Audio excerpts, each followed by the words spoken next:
আসসালামু আলাইকুম। প্রথমেই দেখবেন সংবাদ শিরোনাম। ধর্ষণের পর রক্তক্ষরণ দেখে শিশুকে হত্যা, ফের ধর্ষণ। ফরিদপুরে গৃহবধূকে গণধর্ষণ। কমিটি নিয়ে শিক্ষকের সঙ্গে মারামারি, হাসপাতালে আওয়ামী লীগ নেতা। ঘন ঘন লোডশেডিং, পল্লী বিদ্যুৎ অফিস ঘেরাও, ভাঙচুর। মাইকে ঘোষণা দিয়ে সংঘর্ষ থামাতে গিয়ে মাদ্রাসা শিক্ষক নিহত। এবার দেখুন বিস্তারিত। ধর্ষণের পর রক্তক্ষরণ দেখে শিশুকে হত্যা, ফের ধর্ষণ। নোয়াখালীর পর অতিরিক্ত রক্তক্ষরণ দেখে শ্বাসরোধ করে হত্যা করা হয় নোয়াখালীর চাটখিল উপজেলার সেই শিশু আসমা আক্তারকে। শুধু তাই নয়, হত্যার পর আবারও শিশুটিকে ধর্ষণ করা হয়। পরে পাশের বাড়ির শৌচাগারের সেপটিক ট্যাঙ্কে মরদেহ গুম করা হয়। ঘটনার পর শিশু আসমা আক্তারের চাচাতো ভাই শাহাদাত হোসেনকে গ্রেফতার করা হয়। আদালতে দেওয়া 164 ধারায় তিনি স্বীকারোক্তিমূলক জবানবন্দিতে ঘটনার বর্ণনায় এই তথ্য দিয়েছেন। রোববার বিকেলে নোয়াখালীর চিফ জুডিশিয়াল ম্যাজিস্ট্রেট আদালতে আসামি শাহাদাত হোসেনের জবানবন্দির রেকর্ড করা হয়। Senior judicial magistrate Nabanita Guha আসামির জবানবন্দির রেকর্ড করেন। পরে আদালতের নির্দেশে আসামি শাহাদাত হোসেনকে জেলা কারাগারে পাঠানো হয়েছে। শিশু আসমা আক্তারকে অপহরণ, ধর্ষণ, হত্যা ও মরদেহ গুমের মামলায় গ্রেফতার আসামি শাহাদাত হোসেনের আদালতে দোষ স্বীকার করে জবানবন্দি দেওয়ার বিষয়টি নিশ্চিত করেন চাটখিল থানা ভারপ্রাপ্ত কর্মকর্তা ওসি মোহাম্মদ গিয়াসউদ্দিন। শাহাদাতের জবানবন্দির বরাত দিয়ে তিনি জানান, শাহাদাত স্বীকারোক্তিতে বলেছেন, নির্যাতনের শিকারে শিশুটি তার চাচাতো বোন। তিনি ঘটনার দিন দুপুর 1:30টার দিকে বাড়ির সামনে বড়ই গাছের নিচে থেকে তাকে ডেকে নিয়ে তার ঘরে যান। সেখানে অন্য কেউ ছিল না। ওসি আরও জানান, শাহাদাত স্বীকারোক্তিতে বলেছেন তিনি শিশুটিকে মুখ ও হাত পা চেপে ধরে জোরপূর্বক ধর্ষণ করেছেন। এতে অতিরিক্ত রক্তক্ষরণ দেখা দেয়। তখন আসমা চিৎকার দেওয়ার চেষ্টা করলে তার নাক মুখ চেপে ধরে তাকে মেরে ফেলেছেন। এরপর মরদেহ বস্তায় ভরে বস্তাটি নিজের কক্ষের খাটের নিচে লুকিয়ে রাখেন। পরে সন্ধ্যার দিকে পাশের বাড়ির নূর নবীর ঘরের পশ্চিম পাশের শৌচাগারের সেপটিক ট্যাঙ্কের ঢাকনা খুলে সেখানে লুকিয়ে রাখেন। পুলিশ জানায়, নিখোঁজ ঘটনার 10 দিনের মাথায় সন্দেহভাজন হিসেবে শাহাদাত হোসেনকে আটক করা হয়। পরে তাকে ব্যাপক জিজ্ঞাসাবাদের এক পর্যায়ে তিনি আসমাকে অপহরণ, ধর্ষণ, হত্যা ও মরদেহ গুম করার কথা স্বীকার করেন। পরে তার তথ্য অনুযায়ী দিবাগত শনিবার রাত 12:30টার দিকে পাশের বাড়ির একটি শৌচাগারের ময়লার ট্যাঙ্ক থেকে লাশটি উদ্ধার করা হয়। অপরদিকে ফরিদপুরে গৃহবধূকে গণধর্ষণ। ফরিদপুরের ভাঙ্গা উপজেলায় এক গৃহবধূকে হাত মুখ বেঁধে রাতভর গণধর্ষণের অভিযোগ উঠেছে। উপজেলার নাসিরাবাদ ইউনিয়ন আলেখার কান্দা গ্রামে এই ঘটনা ঘটে। সোমবার 4 এপ্রিল দুপুরে ভাঙ্গা থানার ভারপ্রাপ্ত কর্মকর্তা ওসি মোহাম্মদ সেলিম রেজা বাংলা নিউজকে এই তথ্য নিশ্চিত করেন। পুলিশ সূত্রে জানা গেছে, কয়েক বছর আগে ওই গৃহবধূর স্বামী মারা গেছেন। সে সময় থেকে তিনি বাবার বাড়ি উপজেলার খাকান্দা গ্রামে বসবাস করছিলেন। তার এক ছেলে ও এক মেয়ে সন্তান রয়েছে। গত 28শে মার্চ বিকেলে ওই গৃহবধূ পার্শ্ববর্তী আলেখার কান্দা গ্রামে তার চাচা শ্বশুর লুৎফুর রহমানের কাছে পাওনা টাকা আনতে যান। ওই দিন সন্ধ্যায় শ্বশুরবাড়ি এলাকার 2 যুবক আসাদুল ও আলামিনকে সঙ্গে নিয়ে বাবার বাড়ির দিকে রওনা হন। পথে তারা আলেখার কান্দা গ্রামের আউরাবাগ নামক একটি বাগানের কাছে পৌঁছালে 4-5 জন যুবক তাদের পথ গতিরোধ করেন। এ সময় স্থানীয় রুবেল, শাহিন, সজীব, রাকিব, হাসিবুল ধারালো চাকুর ভয় দেখিয়ে আসাদুল আলামিনকে মারধর করে এবং ওই গৃহবধূকে হাত ও মুখ বেঁধে পার্শ্ববর্তী একটি নির্জন স্থানে নিয়ে রাতভর গণধর্ষণ করে। সকালের দিকে বাবার বাড়ি ফিরে গৃহবধূ তার পরিবারের লোকজনকে ঘটনাটি জানান। এ ব্যাপারে ভাঙ্গা থানার উপপরিদর্শক এস আই মোহাম্মদ তাহসিন জানান, ওই গৃহবধূ থানা হেফাজতে রয়েছেন। দুপুরের স্বাস্থ্য পরীক্ষা ও জবানবন্দি নেওয়ার জন্য ফরিদপুর আদালতে পাঠানো হয়েছে।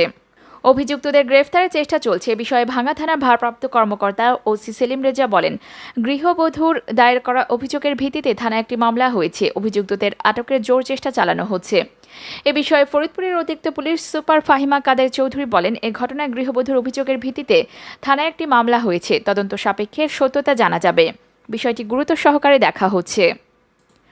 অপরদিকে কমিটি নিয়ে শিক্ষকের সঙ্গে মারামারি, হাসপাতালে আওয়ামী লীগ নেতা। বিদ্যালয় কমিটি নিয়ে বগুড়ার আদমদীঘি উপজেলা আওয়ামী লীগের সংস্কৃতি বিষয়ক সম্পাদক মোখলেসার রহমানকে মারধরের খবর পাওয়া গেছে। তিনি উপজেলা স্বাস্থ্য কমপ্লেক্সে চিকিৎসাধীন। সোমবার বেলা 11টার দিকে বিনাহালি বালিকা উচ্চ বিদ্যালয়ের সামনেই ঘটনা ঘটে। মোখলেসার রহমান ওই বিদ্যালয়ের অ্যাডহক কমিটির সাবেক সভাপতি। স্থানীয় সূত্রে জানা যায়, উপজেলার বিনাহালি বালিকা উচ্চ বিদ্যালয়ের প্রতিষ্ঠাতা সদস্য অ্যাডহক কমিটির সাবেক সভাপতি ও উপজেলা আওয়ামী লীগের সাংস্কৃতিক বিষয়ক সম্পাদক মোখলেসার রহমান রোববার বেলা 11টার প্রধান শিক্ষকের কক্ষে প্রবেশ করেন। এক পর্যায়ে হইচই শুনে ওই স্কুলের বেশ কয়েকজন শিক্ষক সেখানে উপস্থিত হন। এই সময় সিনিয়র শিক্ষক আজহার আলী আওয়ামী লীগ নেতা মোখলেসার রহমানকে বলেন, সভাপতি পদ পাওয়ার পর থেকে তো আর আসেননি, এতদিন পর কেন স্কুলে এসেছেন? এমন প্রশ্নে ক্ষিপ্ত হন মোখলেসার। এরপরে শিক্ষকের সঙ্গে ধাক্কাধাক্কি হয়। এক পর্যায়ে কিল ঘুষিও দেন আওয়ামী লীগ নেতা মোখলেসার। এর জের ধরে সোমবার বেলা 11টার দিকে আওয়ামী লীগ নেতা মোখলেসা রহমান আদমদিঘির ভাড়া বাসা থেকে বিনাহালি গ্রামে যাচ্ছিলেন। এ সময় চলন্ত মোটরসাইকেলে থামিয়ে তাকে কয়েকজন মিলে মারধর করেন। আহত মোখলেসা রহমান অভিযোগ করে বলেন, প্রধান শিক্ষকের কাছে ম্যানেজিং কমিটি নির্বাচন প্রক্রিয়ার কাগজপত্র নিতে গেলে সহকারী শিক্ষক আজহার আলীর সঙ্গে আমার কথা কাটাকাটি হয়। এক পর্যায়ে হট্টগোল সৃষ্টি হয়। সেই জেরে আমার চলন্ত মোটরসাইকেলের গতিরোধ করে আজহার আলীর ছেলে পারভেজ হোসেন আমার বুকে লাথি মারে। তার ছোট ভাই পাপ্পু শ্বাসরোধ করে আমাকে মেরে ফেলার চেষ্টা করে এবং বিনাহালি উচ্চ বিদ্যালয়ের অ্যাডহক কমিটির সভাপতি সিরাজুল ইসলাম আমাকে লাঠি দিয়ে মারতে থাকেন। এ সময় ঘটনাস্থলে আজহার আলী উপস্থিত ছিলেন। মারধরে আমি জ্ঞান হারিয়ে ফেলে স্থানীয়রা উদ্ধার করে বাড়িতে নিয়ে যায়। এরপর পুলিশের সহায়তায় আমাকে উপজেলা স্বাস্থ্য কমপ্লেক্সে ভর্তি করানো হয়। অভিযোগের বিষয়ে জানতে চাইলে শিক্ষক আজহার আলী বলেন, কারা মোখলেসা রহমানকে মারধর করেছে তা আমার জানা নেই। বিনাহালি বালিকা উচ্চ বিদ্যালয়ের অ্যাডহক কমিটির সভাপতি সিরাজুল ইসলাম জানান, মোখলেসা রহমানকে মারধরের ঘটনা লোকমুখে শুনেছি। ঘটনার সময় আমি আমার দোকানে ছিলাম। শত্রুতামূলকভাবে আমাকে ঘটনার সঙ্গে জড়ানো হচ্ছে। অপরদিকে ঘন ঘন লোডশেডিং, পল্লী বিদ্যুৎ অফিস ঘেরাও ভাঙচুর। টাঙ্গাইলের মধুপুরে ঘন ঘন লোডশেডিং হওয়ায় পল্লী বিদ্যুৎ অফিস ঘেরাও এবং ভাঙচুর করেছেন বিক্ষুব্ধ শিক্ষার্থী ও স্থানীয়রা। সোমবার 4 এপ্রিল দুপুরে পল্লী বিদ্যুৎ সমিতি 1 এর মধুপুর জোনাল অফিসে এই ঘটনা ঘটে। এ সময় নিজেদের রক্ষায় পালিয়ে যান অফিসের কর্মকর্তা কর্মচারীরা। সূত্র জানায়, পল্লী বিদ্যুৎ সমিতির মধুপুর জোনাল অফিসের অধীনে গ্রাহকদের 22 মেগাওয়াট বিদ্যুৎ প্রয়োজন। তবে বিদ্যুৎ উৎপাদনকারী প্রতিষ্ঠান জামালপুরে ইউনাইটেড পাওয়ার সাপ্লাই কোম্পানি থেকে পাওয়া যায় মাত্র 7 থেকে 8 মেগাওয়াট।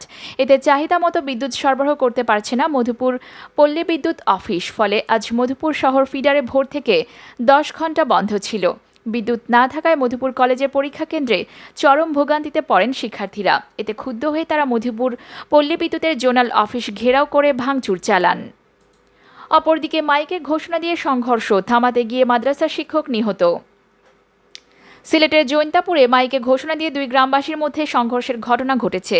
টানা 10 ঘণ্টাব্যাপী চলা সংঘর্ষ থামাতে গিয়ে সোমবার সকালে এক মাদ্রাসা শিক্ষক নিহত হয়েছেন।